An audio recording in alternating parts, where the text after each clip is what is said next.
Afternoon, everybody. Good afternoon. It's great to be here. Every time I drop Aditya or pick him up, I'm actually very mad at him because he's working very late. Because that doesn't give time for other things. But then I know that he's hanging out with you cool kids, building cool robots, going to all these competitions, learning a lot. So we say, hey, that's great.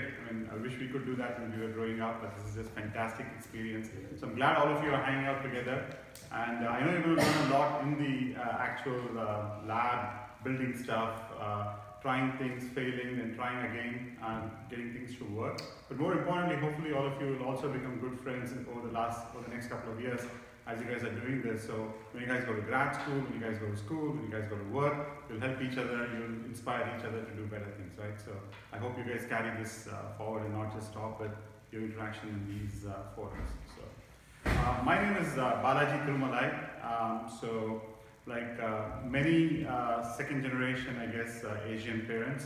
So I came over from India back in '92 to the US. So I did my master's in electrical engineering. So when I was growing up, I really liked math. I wouldn't say that I was great at math, but I really liked math. And what I really liked about math was just solving puzzles. It's not that I really knew that I liked algebra or I knew geometry, or when I was studying, it's not like I knew that, hey, here's how you apply this in real life. But what I really liked was somebody gave me a puzzle book, I think an uncle or somebody when he was visiting from the US.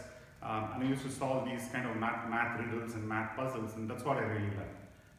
So I really worked hard at it because I liked it and I wanted to do well in math. And it didn't occur to me that math at that time was kind of important for getting ahead in physics and chemistry, because in chemistry, if you guys are learning balancing chemical equations, so you kind of need some fundamental math to kind of do that. You're trying to find molar masses, you use some math. And as you go further along in chemistry, you'll understand that you need more math. Similarly, in physics, it's a lot of it comes down to math, right? And I keep telling Aditya and some of his friends that I help them with homework, math is nothing but English and following some rules, right? So as long as you understand the problem, understand what is being asked, a lot of times we have difficulty with word problems, right? So I've struggled with word problems. Typically what we do is we kind of deconstruct that by saying, okay, here's what they're asking for, which fundamentally comes down to our interpretation of the language, which is English, and then follow a certain set of rules to arrive at the answer, right? And once you know how to kind of set up the problem and follow this set of rules, programming is just doing that in a different language and telling the computer, hey, here are the set of rules that you follow to find out the answer. And then you keep repeating it, or if something happens, or if there's a curveball, here's how you adjust, and here's how you get to the answer, right? So ultimately, it just comes down to something very basic that you might have learned in elementary school that you're carrying forward, right? So I came here, did my master's in electrical engineering. So this was what is called VLSI design, designing semiconductor chips. And trust me, there was nothing that I did in my undergraduation that prepared me for a grad school here in the US, because it's a completely different ballgame. We didn't have computers way back when I was studying in India, at least the college that I went to. The school that I went to did not have computers to kind of do a lot of this. So what I learned was very theoretical and textbook focused. And what I like about the US and what I like about the STEM program is things are very practical here. So you guys are actually touching and feeling things and building things, right? So as opposed to sitting and reading in a book and imagining what a robot would look like, you guys are actually building it in the lab. You're trying how it works. And you're looking at examples of, oh, if I did this here and I'm able to do this, I can imagine how NASA is using this robot to walk on the moon, or dig for some minerals, or find new planets. So you can imagine, it's only up to your imagination then as to how you can take all these ideas and things that you're doing here to the future, right? So I did my master's in electrical engineering, then I worked in the field of VLSI design for a while. So I was doing chip design, I was helping customers. Like some people like to say in the valley, I moved to the dark side, right? So I moved over to sales and marketing because somebody in my company figured that I was good in front of customers. So they said, hey, you no longer need to be in engineering, you could move over to the dark side, which seemed like a great thing to do at that point in time because you could go. What do you call it, the dark side? What I call the dark side. Yeah. At the time, I wasn't, but in general, marketing and sales was called the dark side in the company that I worked for. So it's not that we had a lot of power and the others were rebels and we were trying to destroy them, but generally they say, hey, these guys have moved to the dark side, so beware the force. So we would go out and we would meet customers, which was cool because you got to travel the world, because not all the customers were local in the Silicon Valley, right? So they used to be in Asia, they used to be in Europe, they used to be on the East Coast. So as somebody very young, the company is paying for you to travel, so you can go out and see customers and solve interesting problems. So that was very cool. But I think if I were to think about what I did, I would have liked to have stayed in engineering a little longer. The longer you stay in engineering, the longer you're grounded with math and with whatever it is that you're doing. It need not be robotics, it could be physics, chemistry, it could even be something technical writing. You could be very good at English, you could help people understand the technology that your company is working at, right? So somebody needs to explain all these things that are happening to the people who are going to use them. So maybe that's what your calling is. So whatever it is, it's important to kind of stay as long as possible in the area that you really like, because then you really develop some depth in that area. And no matter what you choose to do later on in your life, that depth will carry you much longer and much farther, because the longer you spend on one particular area, the more of an expert you'll become. Nobody becomes an expert, a complete expert in any one particular area, because there's so much to learn, things are changing, etc. But the longer you stay, let's say in robotics, the longer you stay in chemistry and you want to do things in the lab, the longer you stay in physics and you're experimenting with, for example, I work for a solar company. I'll pass around what a solar cell look like, right? So these are guys who worked on this for 30 years, the guys in my company. They've done nothing. Day in and day out, they come in and they look at the cell and say, how do I improve the performance and the efficiency of the cell, right? But they're able to make great improvements today that the cost of solar has come down so much that we're all thinking about putting solar on our rooftops, right? Or Elon Musk is talking about putting solar on the car. Actually, this poster there, it says Elon Musk needs you. He wants to put solar on a car and drive it around the country, right? So you don't even need to be powered by the battery. So there are cool things happening, and it's happening because people spend a lot of time researching things. Today, people talk about artificial intelligence and machine learning, right? So these didn't come up today. They existed way back when. This was there in the 90s when I first came to the country. They were probably there much before that, right? So what's happened today is that the cost of computing has become so cheap because you guys know this. I mean, you guys are able to buy a cool iPhone today for $600, and the same $600 5 years back, your dad's old iPhone that he must have given it to you, and you must have said, hey, this is so cool, I now have an iPhone, but now it sucks because it can't do all the things that the new iPhone does. So that iPhone, you can imagine, right? The cost of what $600 buys you today is 10 times what $600 bought you 10 years back or 5 years back. So the cost of computing has come down because the cost of what's called a microprocessor, which is your Intel chips and your AMD chips that power up any kind of a computer, right? Not just the laptop or the desktop, a server, an iPhone, or even a robot has a microcontroller. So the cost of that has come down dramatically, and the cost of memory, which is required to kind of store all the data and process them, also has come down dramatically. So you're able to do bigger and better things with artificial intelligence and machine learning today. Which is pretty cool. So the folks who kind of stayed in AI, who are kind of researching it day in and day out over the last few years, have benefited a lot now, and they're able to kind of make great strides because they've kind of stayed and they've got this depth and expertise that other people are now just catching up to, right? So my request to you guys is try and stay as long as possible in a particular area. Try and learn as much as possible before you diversify. I'm not saying that you shouldn't become broad and learn about other areas. Try to at least pick one or two areas that you really like and go deep in it and really try and understand that, right? So what I did was, after nearly 17 years in the semiconductor industry, I kind of decided that I want to broaden out and go do other things. So I did an education startup. So in India, I was trying to do many of you use a Stack Overflow, I'm assuming, when you're stuck in coding, right, and you kind of go and look up some code. Or you might use like a homework help site where you might go look at some help. So I did a startup where we were doing homework help for kids in India. So they were stuck with a problem, they could go ask a question, we would crowdsource and get answers to them from a community of teachers and other students, right? So the site still exists. Actually, a lot of the questions even kids here could use, but it still exists in India, and my friend is running that now. Then what happened is one of my old bosses called me to run the Asia-Pac division of a solar company in India. So basically solar, I think at the time had become mainstream in the US in the 2013-2015 time frame, and they wanted to expand in Asia. So I ended up running that in India for a while. and then we moved back to the US. We were in India for 11 years. And then we moved back to the US in 2017, mid-2017, to do something completely different. So I ended up working for an IT consulting and services company that did a whole variety of IT projects like digital transformation. So we would go into an old economy company that was kind of doing things the pen and paper way. They were still drawing things. They were still processing something and then handing it over to another department, and they would take the paper and say, oh, okay, so you guys have traveled for your competition, so I need to process and give you back the money that you paid for travel. They would give it to another department.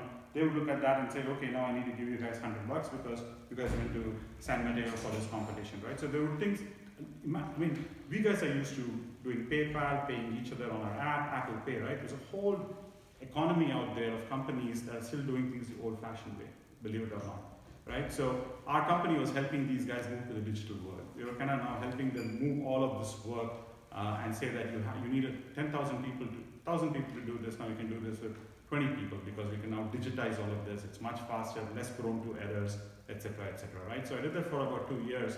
And then the same gentleman who had recruited me a couple of times, said that he's investing in another solar company this time around in the Valley and wanted me to come and help him with that. So I'm again back in the solar industry. So I'm with a company called Solaria. We manufacture what are called solar panels. So this is what you see on your rooftops. How many of you have solar on your rooftop today? Does anybody do? So you do, that's great. So I think all of you should get to solar one day because it's great for the environment if nothing. It helps you save money, reduce your power consumption, etc. So this is a company that does the solar panels that you see on your rooftop, along with what are called microinverters. And then the plan is to eventually do products like what Tesla has promised today. Tesla has promised a product called Powerwall. So essentially if you look at what happens today is all of your kids are at school, your parents are probably working, nobody is at home really during the day, right? So even if you had your solar panels on top of your rooftop, how much are you going to consume? Because you don't have your electric car parked at home during the day. You're not really running your laptops and your desktops. You're not watching TV during the day. So it's your sprinklers, you need your fridge to be on so the food doesn't get spoiled. So there isn't a lot of power being consumed at home. So what if you could now store the power that's being consumed at home during the day, and at night when there is no sun, what if you consume that power instead of drawing power from PG&E, right? And one of the things that we have noticed as a company is that with the recent fires up in Marin County, there's a lot of interest in people who want to be completely off-grid. So a lot of people are calling companies like us saying that, no, I want to reduce my dependence on the grid. We here in Santa Clara County are more or less okay, but people who are living out there, basically, they rely a lot on PG&E, and if something like this goes on, they can't get water supply, they can't get heat, so they're pretty much in a very tough spot, right? So these guys are saying, what if we had a storage system at home that kind of saved the solar power during the day, and then I consumed it at night, right? So those are the kind of problems that we are trying to solve. So I want to pass around what a solar cell looks like. How many of you have seen a solar cell, observed it closely? Okay, pretty cool. I'll pass this around so you guys can see what this looks like. So there are many different companies making it. I'm not saying we are unique in that sense, but I'll pass this around. So just don't smudge the actual cell, hold it to the side if you will. And what you see there is two different kinds of solar cells. One is what is called the regular solar cell that you see on rooftops. So you typically see a rectangle in which there are some squares of black cells, and then there are white strips around it. And then what we make is what's called a high efficiency all black. So the more real estate you can cover on the solar cell using the cell technology, the higher the efficiency of the cell, right? So this is what our cell looks like. So our innovation, if you will, is to cover every single real estate that's available, so there are no white spots. It's more efficient because it absorbs more of the sunlight than the regular cell, and it generates more electricity, and B, it's aesthetically better looking. So a lot of people who, you don't think about solar cells on your rooftop, but those who do kind of want to see a good looking cell on their rooftop. So this is what we do. So this is a small sample, right? So that's basically all I had to say. So that's what we're working on. And since you guys are in robotics, right? One of the cool things that we're trying to do in the field of solar industry with robotics is, if you imagine this is on your rooftop, right? But if you kind of extend the problem to how do I power the entire city, how do I power an entire village in India? Now people are putting solar farms out there in the field, right? Now these are places where there's no human. Nobody is going there and checking if how the solar plants are working. Who will go and clean the solar plant, right? So if this was on your rooftop, you could have somebody get up on top. If there are leaves on top of the panels, you can get somebody to clean them. But imagine if this is 100 miles away, and that is the solar that's being used to power your house, right? So that's kind of what's happening, because real estate here is expensive. So people put solar in a really cheap place, and they kind of draw electricity from there, right? So people are using robots. So what you guys are doing is actually more advanced than what the solar industry is doing, so you guys should be really proud of it. All the solar industry does is essentially a version of the Roomba, if you will, right? It's a robot that just goes vertically and then horizontally, right? So they just program it such that it follows this rectangular pattern. So it goes vertically, and then it has a brush that kind of scrubs the panel, and it comes back and then moves one step to the right, scrubs, comes back, moves one step to the right, scrubs, and comes back, right? So it's a simple basic robot that does that. So we are actually part of a company that invented a technology called a tracker. So the solar panel on your roof is actually stuck to your roof, and it faces one direction, typically south, or the direction in which the incidence of the sun is the best. But sun doesn't stay in one spot, right? Sun actually rises in the east and sets in the west. So the sun is actually going around to the other side. So towards the evening, chances are that the amount of energy that your solar panel is generating is not as much as it did earlier in the day, right? So because the sun's kind of moved its position. So on your rooftop, you're kind of stuck because it's stuck to your roof and you can't move the solar panel, right? But imagine if you had a solar park out there in the field. Now you could move the solar panel to track the movement of the sun, right? So essentially it's a robot that kind of senses the sunlight and then it tracks the movement of the sun, right? It moves very slowly, 1 inch at a time or even less than that, keeping in line with the movement of the sun, right? So that's another example of how a robot is used. We are trying to use drones to monitor solar panels, because these are panels that are out there. Now, what if there is a hurricane and some panels are blown out? What if there are wild animals that have come in and destroyed some panels, right? So especially in places like India and Africa where we are installing panels. So we are deploying drones to kind of do the monitoring. So there's a lot of robots that are being used in how we manage that too, right? So just some examples of robots are used in our industry, along with what you guys are aware of or probably not used, the Internet of Things, which is essentially sensors everywhere that talk to like a central system and collect data and do something interesting with the data, right? So those are some examples of where we use robotics in my company. Now, if you guys are interested in solar itself, I'm happy to host any of you or a small group. Our factories are in Korea, but we have a small kind of a manufacturing facility in South Fremont.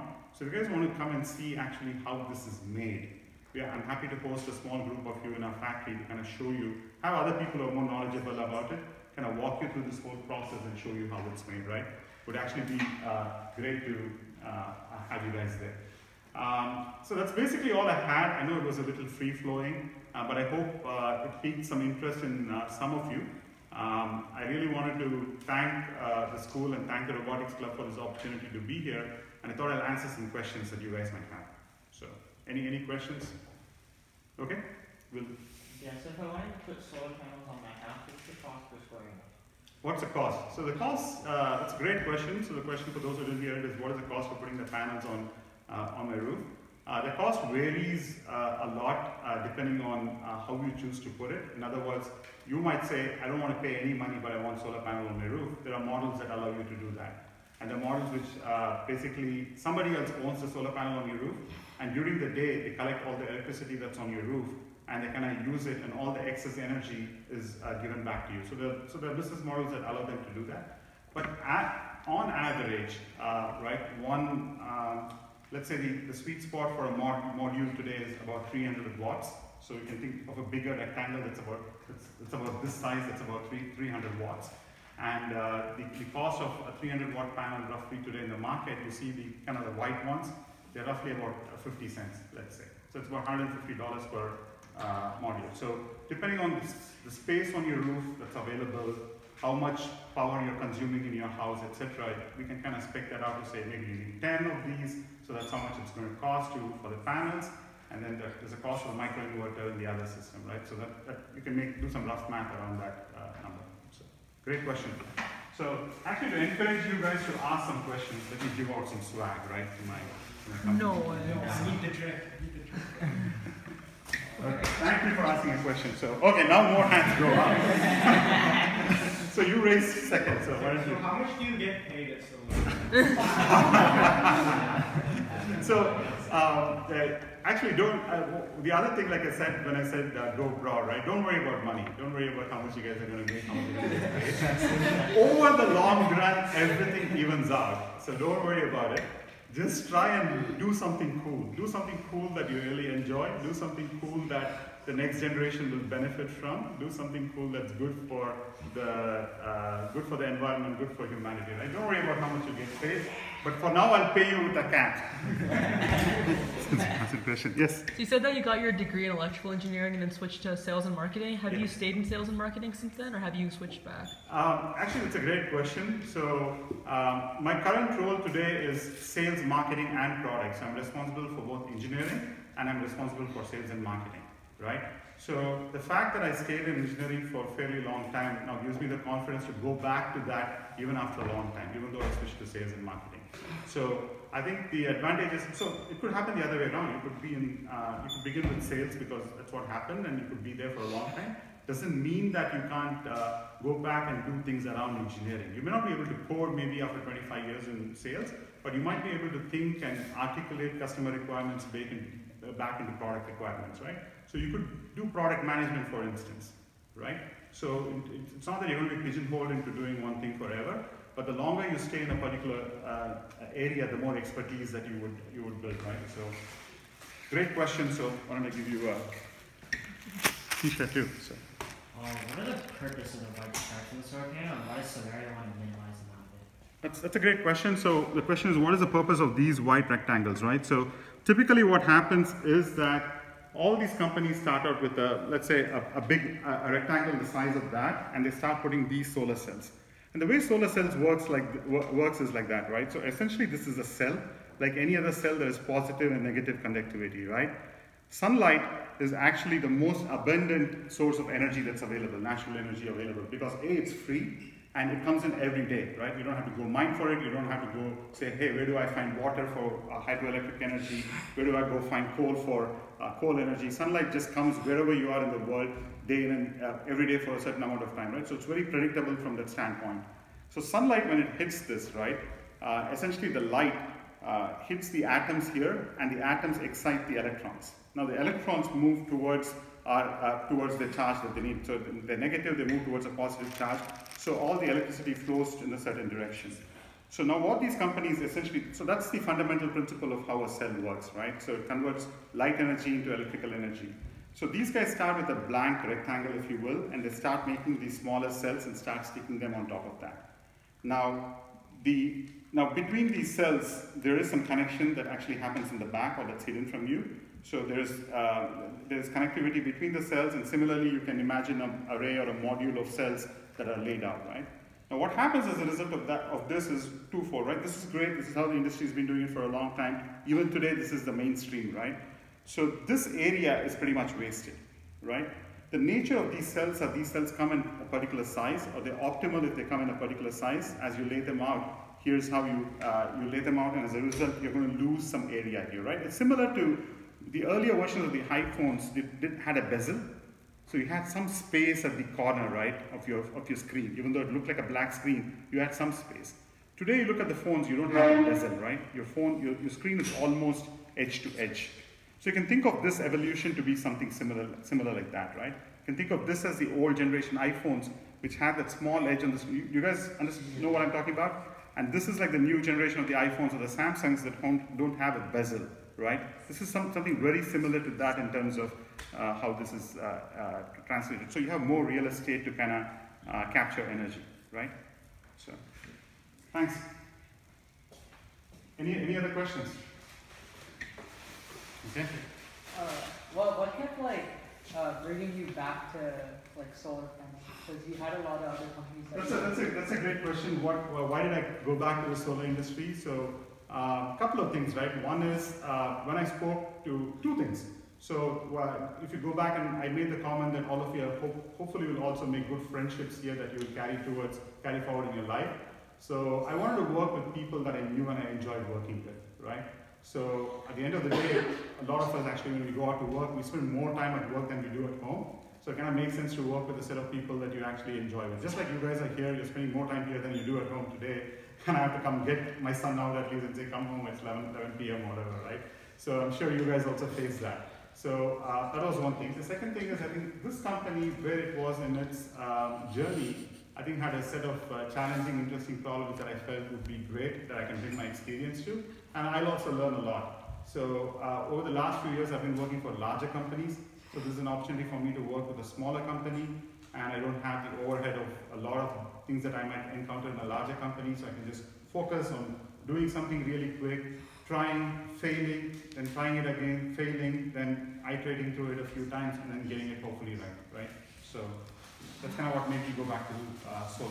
And I felt that it's good for the environment, and I think the cost has come down. Just like people who are in computing today, the cost of computing has come down today, and that's made AI ubiquitous. Similarly, the cost of solar has come down so much today that people are talking about putting solar more pervasively on their rooftops, right? And the cost of storage is going to come down, similar to how memory came down in the computing industry, right? The cost of storage comes down, all of us will have storage at home at night, right? So that's what's going to happen, I think, in the solar industry. So go ahead. So you're part of the sales team. So does the sales team at Solaria have an estimation when the cost of solar is going to upset the cost of like coal and natural gas? It's a great question. So actually today, the cost of solar is more economical than the cost of natural gas and coal, if you look at it at a much broader level, right? So the solar industry earlier, right? Like any other technology, the first computer, I think you guys might have seen these pictures of these old computers with like these computing cards. That computer has less power than what your iPhone does, right? But the cost of that was, I think, it was the most expensive thing in the world at that point in time. Similarly, this panel 10 years, 20 years back would have been so expensive, right? Today we can probably power an entire community of homes at the same cost today. So cost keeps coming down, right? So earlier on, the government gave out what are called subsidies to kind of encourage people to move to solar. They would say, hey, you get a tax credit. You would see a lot of people have stickers on their Tesla, right? Similarly, government, you can't have stickers on your house, it doesn't mean anything, so, but government gave you a tax credit if you decided to go to solar, for instance. Some countries basically, so that's what's incentive based, right? So government gave you an incentive to move to solar. Some countries made it a regulation. So Germany said 50% of a rooftop should have solar because we think it's bad for the environment for us to have coal-based power. We want 50% of the rooftops should have solar. France said 10% of all the rooftops should have solar. So there's a lot of solar in Europe, for instance. So that's regulations. The government saying you have to have solar, right? For example, in California in 2020, any new home should have solar. So any new house that you start that's going to be built starting next year should have solar. So that's going to spur the demand of solar. But that's still regulation. Somebody telling you, hey, you should do this. In reality, how markets work is the cost of making something needs to be cheaper than the cost of selling it. So today we are at a point in solar where the cost of producing this, for the cost of Solaria making this, getting somebody to install it, paying the guy to install it, getting this shipped over from China or Korea, paying for sales and marketing, all of that cost is cheaper than actually the cost of selling this to somebody, right? So now you're going to see the market take off where the cost of actually making solar is cheaper than the cost of selling it, right? So we're already there, but I think it's going to take some time for that to kind of take off. So. Okay, so I'd like to follow up on that. Yeah, if I were to buy a solar cell, how long would it take for me to profit? Like 7 years is typically the payback period today. So it's called the payback period, in how many years it kind of pays for itself, after which you kind of have free electricity for the rest of your life, right? So these things we guarantee for 25 years. So we guarantee the performance and the parts and power for 25 years. So next, as many years as you choose to live in that house, it's free electricity for you, right? So, yeah. Great. Thank you. Thanks for hosting me here. Really appreciate it. I didn't make enough, but I have a few that I don't want to take back with me. So there are about 3 of this. So let me ask you a trivia question. So, who do you think got a Nobel Prize for solar energy? For basically coming up with stating the fundamental concept of photoelectricity. Who do you think came up with? Somebody that you all know. Can you use Google? No, you can't use Google, but just name a scientist that you think. Nikola Tesla? It's not Tesla. Great question. Tesla never won the Nobel, unfortunately. Yeah, he Oh yeah, he got it. Huh? He got it. Thomas Edison's a great answer too, but not Edison. Yes. Elon Musk. It's not Elon Musk. Musk wants to win a Nobel, but I don't think Give us he a has. hint. It's somebody who's like the most famous scientist. Einstein. Who said Einstein? Oh my god. Believe it or not, Albert Einstein did not win the Nobel Prize for the work of relativity that he's known for, right? He got nominated many times for relativity, but somebody else kept winning it because he was he lived in like Germany at that time, and there were other forces at play. In 1905, he had actually written this paper on energy, and he had talked about photoelectric energy, right? And ultimately, they decided to recognize Einstein for being who he is and award him the Nobel. So people say that they had to find something to give him the Nobel for, and they kind of found that, hey, let's give it to him for this photoelectricity. And today, everything that we see, the guy who actually got the Nobel for that is Albert Einstein, because he's not really associated with solar or with photoelectricity. He's associated with relativity, right?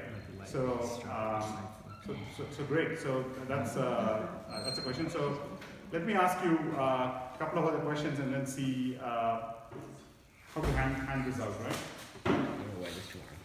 So who wrote the book I, Robot, since you guys work with robotics? Isaac Asimov, okay. So that's an easy one, but you get a t-shirt? Congratulations. Three principles of robotics, right? So, since you guys are in robotics, let me ask you another other question related to robotics, maybe. So, I was going to ask you, can somebody, the follow-up question was, can anybody name the 3 laws of robotics, or the 3 principles of robotics from? That's easy though. Okay, somebody who has got a t-shirt, who wants to take a crack at that? From, okay, so you can't harm humans, like in order can't harm humans, has to follow human orders and then self-preservation. okay, great. So you're gonna get another t-shirt. You can choose to give it to a friend. It would be nice to you. Why didn't you choose? Okay, but to be fair, you guys, I'm forced to give it another t-shirt. But thank you guys. Hope good luck tomorrow. I think you guys have competition, so good luck with that. And good luck with everything that you choose to do in your life. You guys are fantastic. You guys are all awesome, so I'm sure you'll do great. Thank you. Thank you.